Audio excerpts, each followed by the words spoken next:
Ground জিরোর যে ছবিটা, তারাতলার যে বিপর্যয়ের ছবিটা, সেটা তুলে ধরবো একে একে। প্রথমে যে ছবি আমরা সকাল থেকে দেখতে পেলাম তা হচ্ছে একটা নির্মীয়মান গোডাউন এই তারাতলায়। সেখানে যে ছাদ ছিল সেই ছাদ হঠাৎই ভেঙে পড়ে এবং তারপর প্রায় 25 থেকে 30 জন ভিতরে আটকে পড়েন। এখনো পর্যন্ত 3 জনের মৃত্যু হয়েছে এবং 18 জনকে তাদেরকে নিয়ে গিয়ে এসএসকেএম হাসপাতালে ভর্তি করা হয়েছে। প্রথমে যে ছবি দেখব এবং শুনবো প্রত্যক্ষদর্শীরা তারা কি দেখেছেন সেই সময়। আমরা পাশেই গোডাউনে কাজ করি, তো কাজ যখন 12:30 হবে ধরাম করে আওয়াজ হলো, তো আমরা ভাবলাম কি ভূকম্প এসছে। তো সবাই এক দু দেখছিল আশেপাশে, তখন কেউ বললো ওখান থেকে অনেক ধুঁধ উঠছে। তখন আর সবাই বাইরে বেরোলাম, দেখলাম কনস্ট্রাকশন সাইটটা পুরো পড়ে গেছে। তো দৌড়ে যতগুলো লোক রাস্তায় ছিল সব ভিতরে পালালো।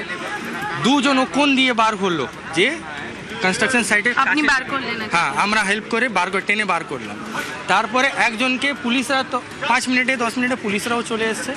একজনের কন্ডিশন অনেক ক্রিটিক্যাল ছিল, অ্যাম্বুলেন্সে নিয়ে গেছে। তারপরে মোটামুটি ম্যাক্সিমাম লোক মাঝখানেই আছে। মাঝখানে 2nd ফ্লোরে যে কনস্ট্রাকশন হচ্ছিল, 2nd ফ্লোরে যে কন্ট্রাক্টর ছিল ও 2nd ফ্লোরে ছিল। মোটামুটি ঢালাই 2nd ফ্লোরেই হচ্ছে। আসগারও ছিল কি? এটা কে আসগারটা কে? আসগার এখানে লোকাল টিএমসি স্ট্রংহোল্ড ছিল। স্ট্রংহোল্ড অনেক দিন থেকে কাজ করছিল, টিএমসি থেকে রিলেটেড ছিল। এর আগে অন্য কন্ট্রাক্টর কাজ করছিল, আবার কিছু ইস্যু হয়েছে, তারপরে 6 মাস দিয়ে আসগার হোসেন। এরকম সাংঘাতিক কোনোদিন না, এরা আমরা কোনো দিন দেখি না। যত লেবাররা আছে সব গ্রাম থেকে নিয়ে আসে, অনেক দূরে দূরে, কোনো নন্দীগ্রাম, মেদিনীপুর, অনেক বিলো পভার্টি লাইনের লেবাররা আছে। 2 জনকে বাঁচাতে পারলাম, আর আমরা যেতে পারিনি। একজনের কন্ডিশন এত খারাপ ছিল যে মাথা ঘুরতে লাগলো। অনেকজন ওখান থেকে ভয় পালিয়ে গেল ওর কন্ডিশন। তারপরে পুলিশরা ওকে এসএসকেএম হসপিটালে নিয়ে গেল।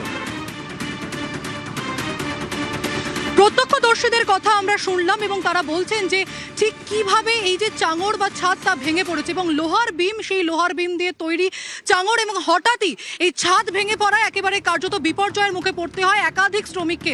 ইতিমধ্যে 3 জনের মৃত্যু হয়েছে এবং যাদেরকে রেস্কিউ করেছে এনডিআরএফ টিম বা ড্যামেজ কন্ট্রোলের টিম, তাদেরকে কিন্তু নিয়ে যাওয়া হয়েছে এসএসকেএম হাসপাতালে।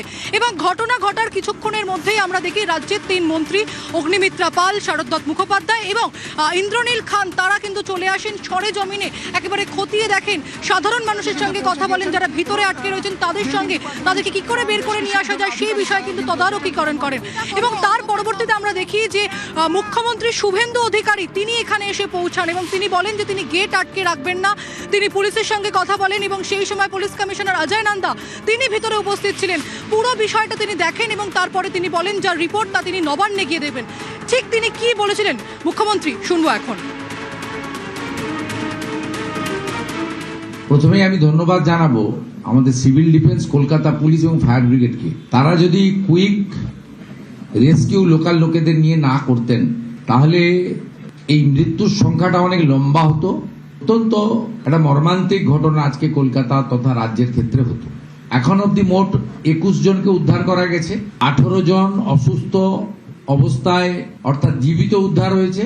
কিছু জনের চিকিৎসা এসএসকেএম হচ্ছে। ওখানে স্বাস্থ্য দপ্তরের প্রতিমন্ত্রী সুমনা সরকার এবং হেলথ সেক্রেটারির নেতৃত্বে টিম কাজ করছে। সিএমওই দক্ষিণ 24 পরগনার নেতৃত্বে 20টি অ্যাম্বুলেন্স প্রতিনিয়ত ওখানে কাজ করছে এবং গ্রিন চ্যানেল করে কলকাতা পুলিশ তাদের পৌঁছে দিচ্ছে। অর্থাৎ ওয়ার ফুটিংয়ে আমাদের যে কাজ দরকার অল টুগেদার আমরা সেটাকে প্রায়োরিটি দিয়েছি।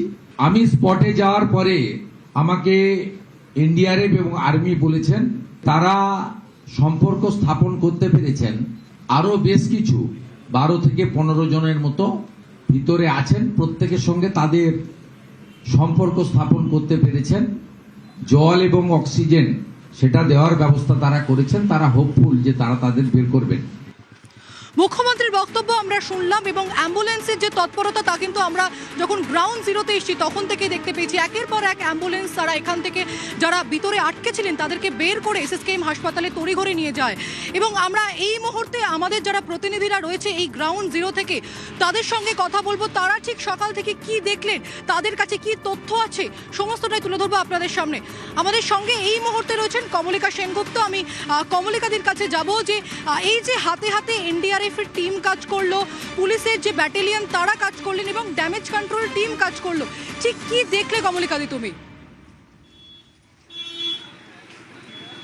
দেখো একটা জিনিস খুব স্পষ্ট যে কিভাবে সবাই মিলে হাতে হাত লাগিয়ে কাঁধে কাঁধ লাগিয়ে কাজ করলে যে এটা একটা ভয়ঙ্কর ঘটনা এবং এটা একটা অ্যাক্সিডেন্ট এবং খুব বড় অ্যাক্সিডেন্ট। সেখান থেকে দাঁড়িয়ে আমরা কি দেখলাম, প্রথমেই আমরা দেখলাম যখন প্রত্যক্ষদর্শীর সঙ্গে আমরা কথা বলছিলাম, তারা বলছিল যে 5 মিনিটের মধ্যেই প্রথমে কলকাতা পুলিশ পৌঁছে গেল, তার সঙ্গে ডিজাস্টার ম্যানেজমেন্ট টিম পৌঁছে গেল, সিভিল ডিফেন্সের টিম পৌঁছে গেল এবং সঙ্গে সঙ্গে যেটা আমরা দেখতে পেলাম যে এনডিআরএফ, এসডিআরএফ, এনডিআরএফের দুটো টিম তারা এখানে রইল পৌঁছে গেল এবং তার সঙ্গে সঙ্গে আমরা যেটা জানতে পারলাম যে 2জন স্পেশাল অফিসারকে পাঠানো হলো এনডিআরএফের টিম থেকে। তার সাথে সাথে কে এলো, তার সাথে সাথে এলো ভারতীয় সেনাবাহিনী এবং 4 কলম ভারতীয় সেনাবাহিনী তারা এখানে এসে উপস্থিত হলেন এবং যুদ্ধকালীন তৎপরতায় আমরা দেখলাম, কারণ এই যে ঘটনা তুমি নিজে প্রীতি এখানে একেবারে এই ঘটনার পর থেকেই আছো, তুমি দেখতে পেয়েছো যে কিভাবে যুদ্ধকালীন তৎপরতায় কাজ হয়েছে। অর্থাৎ এই যে সেনাবাহিনী, এই যে এনডিআরএফ, এই যে এসডিআরএফ, ডিজাস্টার ম্যানেজমেন্ট টিম সবাই মিলে নেমে কাজ করলো এবং সেখান থেকে দাঁড়িয়েই 3 জন অত্যন্ত এটা দুঃখের বিষয় যে 3 জন মারা গেছে, কিন্তু এই যে আরও বড় দুর্ঘটনা ঘটতে পারত, আরও বড় লোকের প্রাণ যেতে পারতো, সেখান থেকে কিন্তু এই যে সবাই মিলে একটা, এবং আরও একটা খুব গুরুত্বপূর্ণ বিষয় যেটা মুখ্যমন্ত্রী জানালেন যে সেই সময় এসে কিন্তু উনি রাস্তা গার্ড করেননি বা উনি আসেননি, জিনিসটা যখন একটা জায়গায় এসে পৌঁছেছে তখন উনি এসে যেটা ওনার করার সেটা উনি করেছেন। তিনি সবার কাছ থেকে সমস্তটা জেনেছেন এবং কনস্ট্যান্টলি মনিটরিং করেছেন। আর একটা জিনিস এখানে যেভাবে আমরা জানি যে কোনো এরকম যখন বিপর্যয় হয় তখন সেনাবাহিনীর যে ট্যাকটিক্স, সেনাবাহিনী যেভাবে পারে, সেনাবাহিনীরা এই ধরনের যুদ্ধকালীন তৎপরতায় তারা কাজ করতে পারে এবং তারা এই ধরনের কাজে খুব সিদ্ধহস্ত। তারা NDRF, SDRF, disaster management team, Kolkata police সবাই মিলে এই রাস্তাটা ধরে সোজা গ্রিন করিডোর করে একের পর এক অ্যাম্বুলেন্স নিয়ে যাওয়া হয়। তো সব মিলিয়ে এটা বলা যেতেই পারে যে এটা যে সবাই মিলে একটা কাজ করেছে, তার জন্য হয়তো আরও কিছু মানুষ অনেক মানুষকে বাঁচানো গেছে। একদমই কমলিকা, তুমি আমাদের সঙ্গে থাকো এবং তুমিও যে ছবিটা তুলে ধরছিলে দর্শকদের সামনে, তার আগে আমরা মুখ্যমন্ত্রী শুভেন্দু অধিকারী এই যে বিপর্যয়, সেই বিপর্যয় নিয়ে আরো একটি বক্তব্য রেখেছেন, সেটা শোনাবো। না, এটা আমি আগেই ফোনে জেনেছি। আমার সঙ্গে যখন সিএস সাহেবের কথা হয় তখনই আমরা দুজনে ঠিক করি যে ওখান থেকে যারা কাজ করছিলেন, জয়েন্ট সিপি, কমিশনার, তারা বলছিলেন যে, এবং আমাদের যিনি মিউনিসিপ্যাল অ্যাফেয়ার্সের প্রিন্সিপাল সেক্রেটারি বলছিলেন যে এনডিআরএফ বা আর্মি এলে ভালো, এত লোহার সলিড স্ট্রাকচার পড়েছে, এটাকে ক্রেন দিয়ে তুলতে গেলে আরো ক্ষতি হয়ে যেতে পারে, এটাকে ড্রিল করা দরকার। সেই মেশিন এনডিআরএফ এবং আর্মির কাছে আছে। এখানকার যিনি আর্মি আধিকারিক আছেন তিনি সিএস কথা বলার পরে ফর্মালিটি মেনটেন করার আগেই ফোর্স এবং ইকুইপমেন্ট পৌঁছে দিয়েছেন।